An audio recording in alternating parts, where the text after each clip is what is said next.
Басымызға осындай күн туғаннан кейін біліп отырмыз, бұрын білмейді екенбіз. Иә, қазақ елі аман болсын. Міне қазақ елі ішіндегі батырлар жаңағы бар екен, міне білдік қой.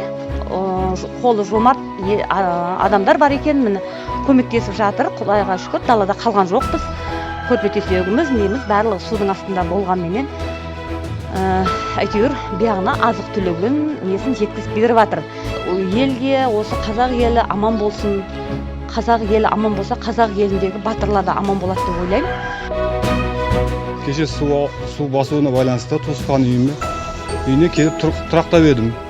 Елбасымыздың бастауымен, Нұр Отанның қолдауымен, еріктілер тобы, біз біргеміз акциясы елді аралап, адамдарға продукты, азық-түлік беріп жатыр екен.